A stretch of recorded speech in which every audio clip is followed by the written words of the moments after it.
I am honored to be able to introduce the panel of speakers. I'm not going to do them all at once. I will introduce them prior to their talk. And the first one up is Ron Tompkins. Ron is a leading burn physician and trauma specialist at the Mass General Hospital. He leads the OMF-funded Harvard ME/CFS Collaborative Research Center, as Linda mentioned. He's also widely recognized for his work in translational science, medicine, and engineering. In his role with OMF, he is seeking to uncover underlying mechanisms of ME/CFS through research, in particular in genomics, proteomics, inflammation, and metabolism. Ron, thank you so much. Take it away. Thank you very much, Phil. I wanted to spend the next few moments describing quite a number of clinicians and investigators at the Harvard-affiliated hospitals who have had long-time clinical experience with ME/CFS as well as investigations. And I'll hit some of the high points, and I appreciate the fact that both Donna Felsenstein and David Systrom, who are very important collaborators at the Harvard hospitals, will be here to fill in a great deal of detail about their individual efforts. We're a group of clinicians and investigators at the Harvard hospitals, and as this has grown, it's very comforting to realize that there are quite a number of investigators and clinicians who are very interested in this field of research and clinical care, and has been very rewarding. We're being a clinical organization, our hospitals, as well as very deep in the field of research, we are interested in diagnoses and treatments. And as Leah mentioned, we would love in the long run to have a center of excellence for this patient community. And in the meantime, we are also seeking quite a number of support activities for the primary care communities, so that even in the meantime, we'll be able to provide much better support for this patient community as the activities grow. Linda has already mentioned some of these organizations that have, how do I advance, Phil? Or, oh, there we go. And so for this presentation, there are about 5 areas that I'd like to highlight as in our research program. The first of which, I'll speak a little bit more about it, has to do with understanding the dysfunctions that are present likely in skeletal muscle and that may well strongly contribute to post-exertional malaise. It is very concerned. We've learned a lot, and I'll talk about this in a little bit more detail in a moment. There's a second program that is very active. Dr. David Systrom at the Brigham and Women's Hospital, involved in cardiopulmonary exercise testing, and there are many plasma samples and other tissues that have been collected for which we feel that there's a great deal of proteomic and genomic information that we can glean from, and we're working collaboratively to pursue those possibilities. Mass General Hospital has actually since the 1950s been very actively involved in imaging in medicine, and particularly imaging of the brain, and there are 2 very large centers that are interested.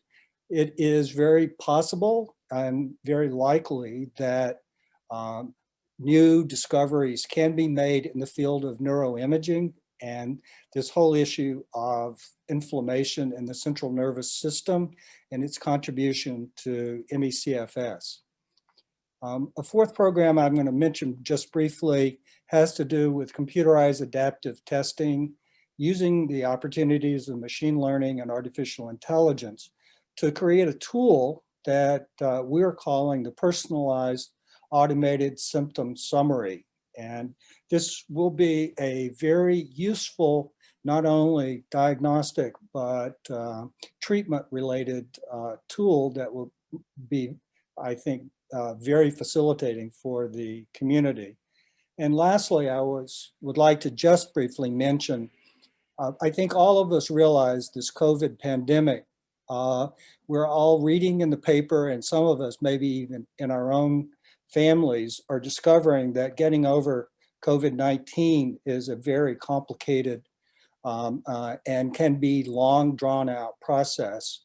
And patients are being labeled as long haulers in that the disease has not completely resolved, even though it has been months since their acute disease. And many of us are very concerned that this virus is, like many other infectious illnesses, is going to result in the long term in diseases that very much look like ME/CFS. So we are interested, because of this pandemic, it offers an opportunity for us to study patients who are developing during this recovery or failure to recover process that might give us insights into how ME/CFS develops. This first study we're talking about was evaluating skeletal muscle biopsies for their genomics and protein content, as well as other structural features. We have not done studies yet on ME/CFS patients, but we have a large number of age and sex and lifestyle matched samples that have been collected in the United Kingdom. And we are in the process of analyzing results from those studies. We will use those results to convince our own IRB or Human Studies Committee to let us do recruit patients for study of those with ME/CFS here at the Harvard hospitals. There's a great deal of information that we feel that can be gleaned from these to give us a better idea of why patients with ME/CFS fail to recover in a healthy manner after many different types of exertion. And if there are clues in the skeletal muscle itself, we are very hopeful that will become apparent. One reason we're studying this is that, at least in my past, we know a great deal about how normal human skeletal muscle responds to serious stress. And we can take advantage of that great deal of information to understand why is it different in patients with ME/CFS, in that recovery is not as responsive. We know a great deal about skeletal muscle structure and its function and how it would normally respond. And we're very hopeful to begin to pinpoint those aspects of skeletal muscle that are not responding in the straightforward normal fashion.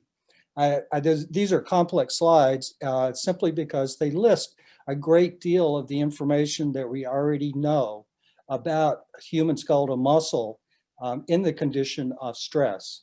And what we hope to do is to be able to compare that to what we will see in patients with post-exertional malaise. There are many aspects to it that I know that that patients have been described to have: insulin resistance, a great deal about energy metabolism, but these will be opportunities for us to study this in a much greater detail in the disease. This second topic here has to do with the evaluation of the patients that Dr. Systrom has studied for cardiopulmonary dysfunction. And so I'm not going to go into this in a great deal of detail because I expect Dr. Systrom will be describing it.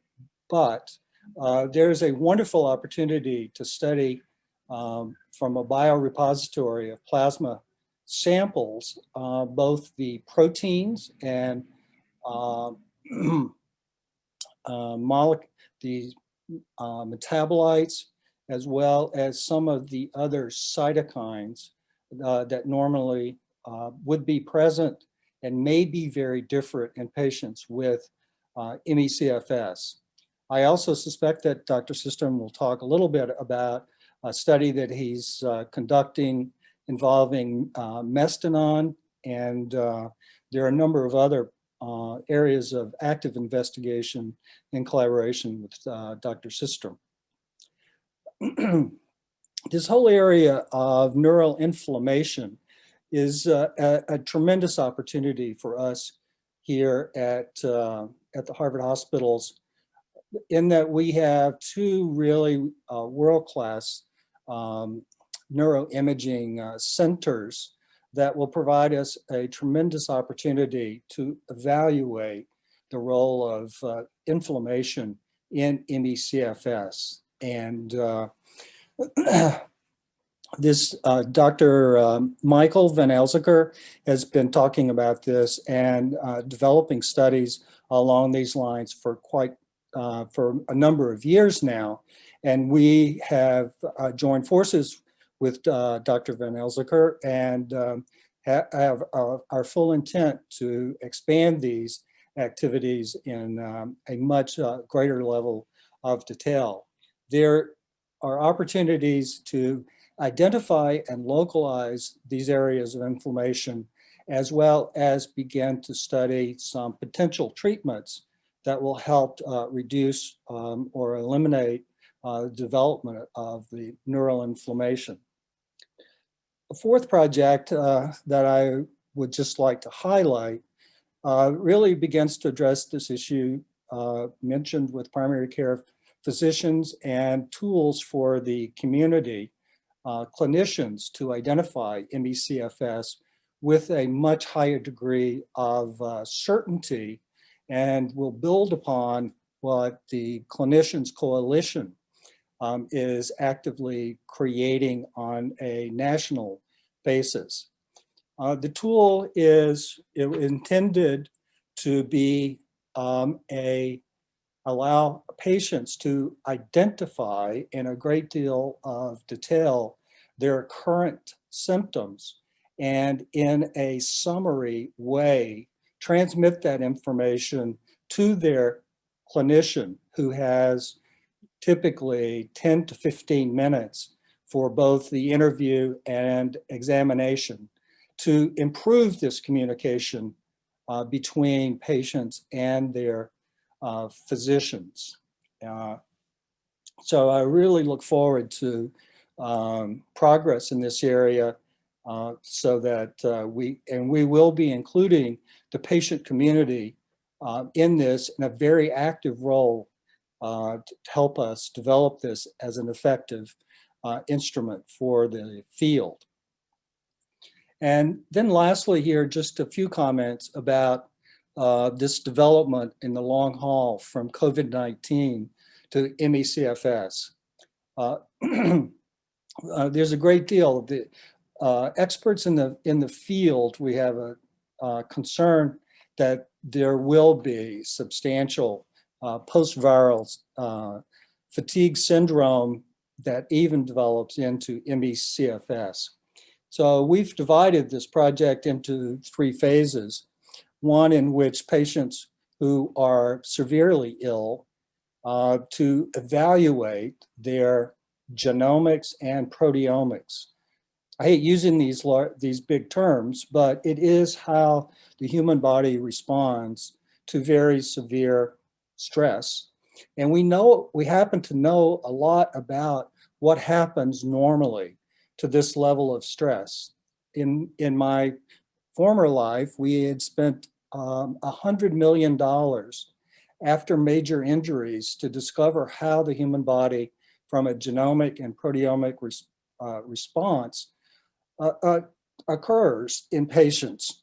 And so we do know quite a bit about this. And we would love to know the extent to which COVID-19 creates very similar findings. And then there's the opportunity to follow patients over the subsequent 6 months and maybe even up to 2 years during their recovery phases to identify those patients whose recovery is unsuccessful and develop into a chronic fatigue syndrome. It's turning this terrible opportunity of this pandemic into potentially an opportunity to understand the generation of this very important disease. So normally in the first 6 months after discharge from the hospital, many patients will recover, but many will find themselves at 6 months still with tremendous disabilities, and they've not recovered to normal. And they, as we follow them over the subsequent year or two, identify how they're different from those who have ultimately fully recovered. And this is an opportunity for which we have received some funds and multiple applications to the federal government for public funding that we're hoping will be ultimately successful. And so with this, I look forward to questions. We're a group of who are most interested in this field of research, working together, and we feel that we're mostly resource limited, and there's certainly a wonderful patient community who is more than supportive, and the clinicians and scientists are of tremendous interest and commitment to the field, and we would very much look forward to successful programs. And I'm happy to answer questions. Phil? Okay, well, thanks so much, Ron. Yeah, we're quite well ahead in terms of time. So yeah, I'm gonna hit you up with a couple questions. Great. You know, there are a lot of lay people here, many patients, and I know you're sensitive to the jargon and complexity and sometimes our inability to comprehend. So I'm wondering if you could comment, sort of help us understand strategically and scientifically how things like proteomics, metabolomics, first of all, what they really are, and secondly, how do they relate to OMF's core mission, at least their core initial mission of identifying biomarkers and identifying the molecular basis of ME/CFS? Yeah, I'm happy to do that. The human body has about, the best estimates are about 35,000 genes. And these genes are what cause many of our life features. It helps us, for example, to manage our glucose metabolism, our protein structures, the issues of age. They're basically the building blocks of how we are as humans. Genes can dictate creation of proteins, and proteins create the structures and functions that cause us to be human. So how genes respond is a study of genomics. And just to give you an example, in the field of injury, if you were hit by a bus, and seriously enough to have a 20% chance of death, then if you look in your blood, 80% of all the human genes respond to that injury. We call that a genomic storm. And each one of those creates very different formations in the proteins, and it changes metabolism in a very dramatic fashion. So the terminology for biomarkers is really molecules that are different, that indicate some of our biological function. So if you're looking for biomarkers, let's say they're associated with ME/CFS, they would be different forms of proteins or different forms of small molecules whose behaviors are consistent with ME/CFS. And then that would be called a biomarker. So if you're going to identify biomarkers, we need a consistent understanding about how genes respond and have responded not normally or not in a healthy way in the disease of ME/CFS. So they're the basic building structures that will help us identify biomarkers that would be so important to understand ME/CFS. To give you an example of a biomarker in the field of diabetes, blood sugar or blood glucose is a biomarker for poorly controlled diabetes. In the field of ME/CFS, there aren't any really clearly well-defined small molecules, or for that matter, large molecules that are consistently seen in every single patient with ME/CFS. And that would certainly be a huge beginning in the field of ME/CFS. It's very hard to argue a disease is psychosomatic or not real when they are very clearly biomarkers. In the field of cancer, a biomarker is something like a tumor, a mass. And it's very hard to the field of ME/CFS doesn't have a very clear-cut structural or biochemical or biomarker to identify. And it's most important to begin to develop that understanding. And genes and proteins and small molecules are the place to start. So is it fair to say that metabolomics or molecular ID is one form of potential biomarker, or is that the only way to identify a biomarker? Oh, that's just one form.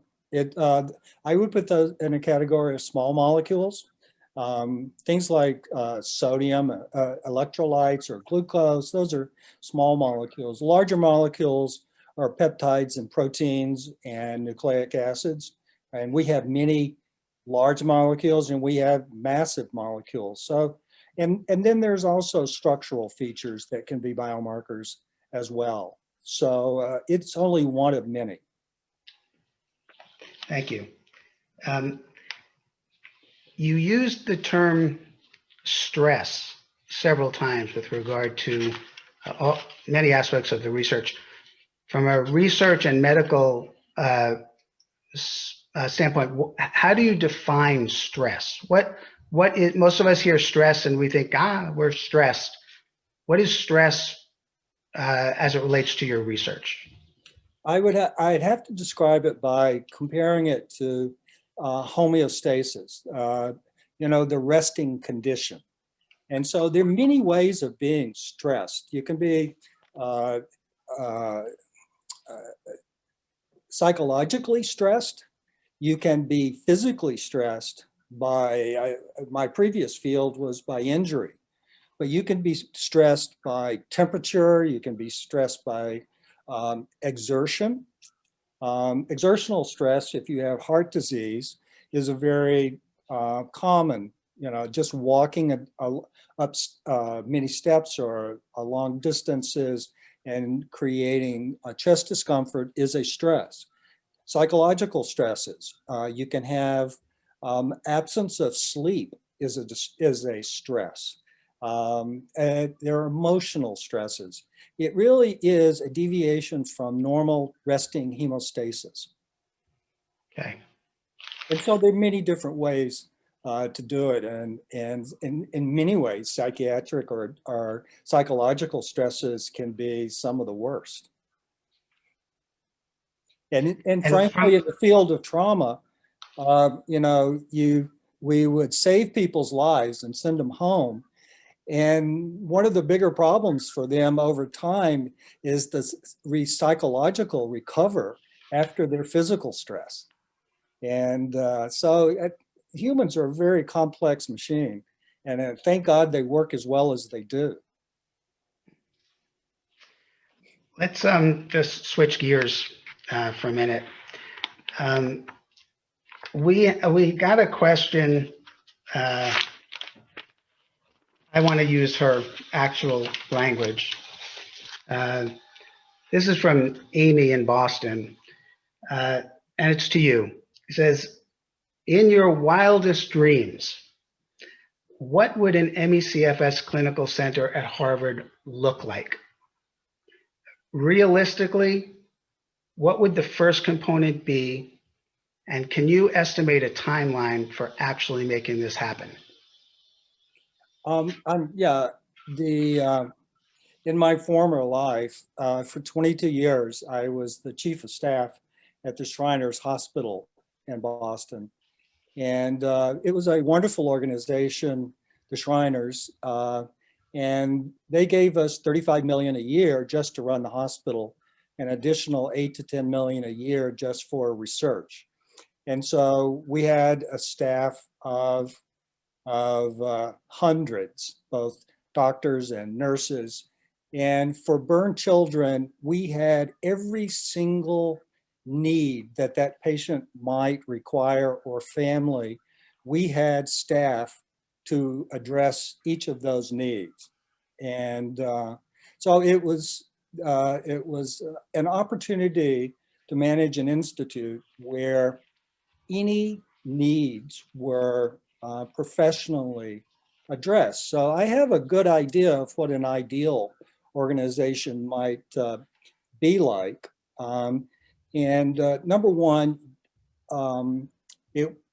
when patients are seeing, then you have multiple different physician disciplines that are available to see the patient all at the same time and do a complete assessment to identify the patient needs, and you have staff to follow up and over time to begin to address those needs and to anticipate what future needs. So it's hard to describe the Shriners as Institute as an organization, but in my wildest dream, it would be something that would begin to approach that. I think for adults, it's going to be more difficult and it's incredibly expensive. So, but I do think that the clinical services and resources are an essential to begin with. And there are many different physician or medical disciplines that can come to play.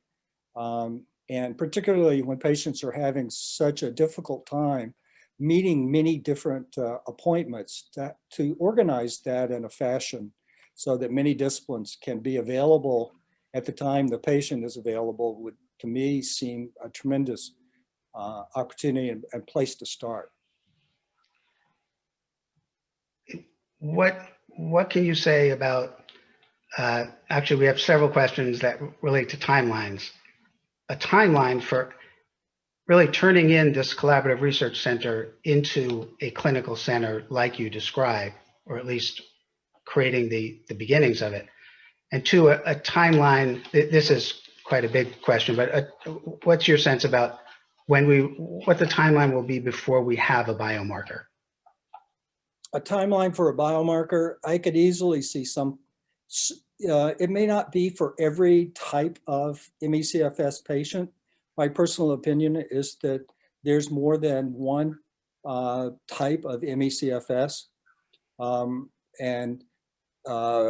there's a limited number of different types of ME/CFS, but we may find a biomarker for one type. Let's say, for instance, this subcategory of neural inflammation.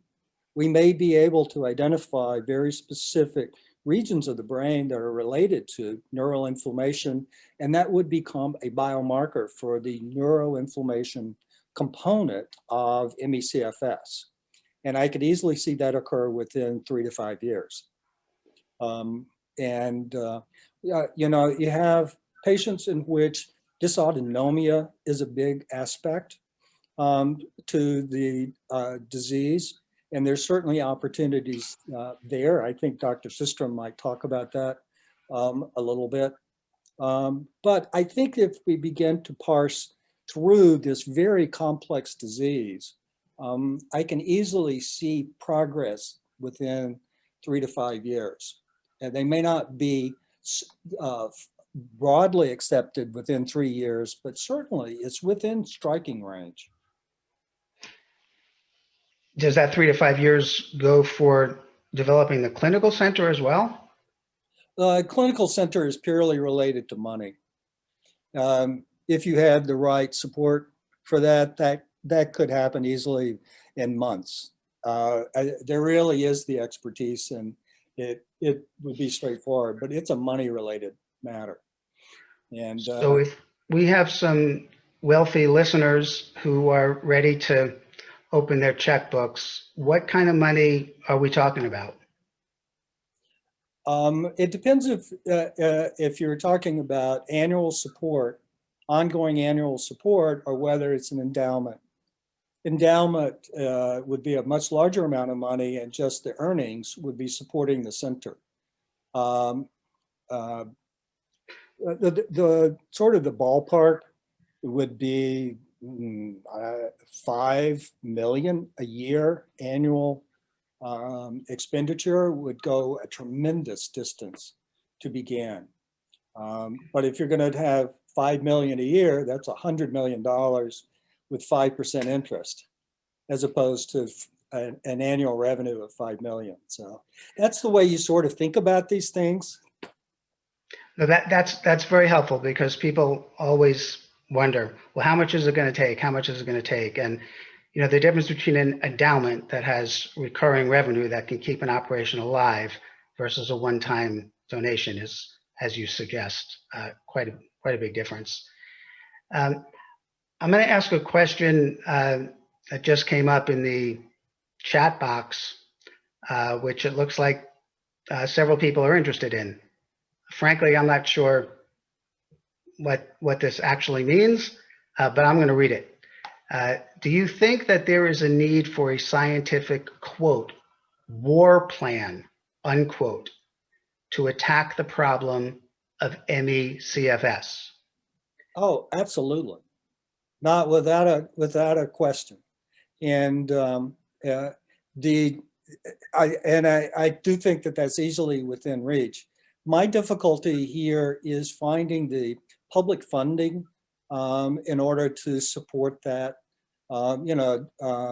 President Nixon did a war on cancer, and we have ultimately benefited from that all-out attack, but it was not only what scientifically needed to be addressed, but it was also funding. And I'm very pleased that Solve was able to get the Department of Defense to add ME/CFS to their mission this year. And as a result of that, we put in 16 different applications for funding. And these are public funds to begin to address the scientific needs of the community. I find that we'll see, we have already had a couple of those activities approved for funding, but the others are still pending. So it's an opportunity. But I think that both the scientific community could easily come up with a war plan on ME/CFS. But it really has to go hand in hand with some sort of a public funding mission, much like, that really comes from support from our congressmen and senators, and a real concerted effort from both the Department of Defense, but also the NIH.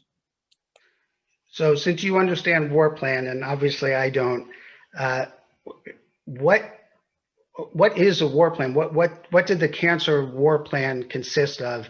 And would it be, would there be a leader in the world of public institutions, say NIH, or is it something that could be led by, say, OMF?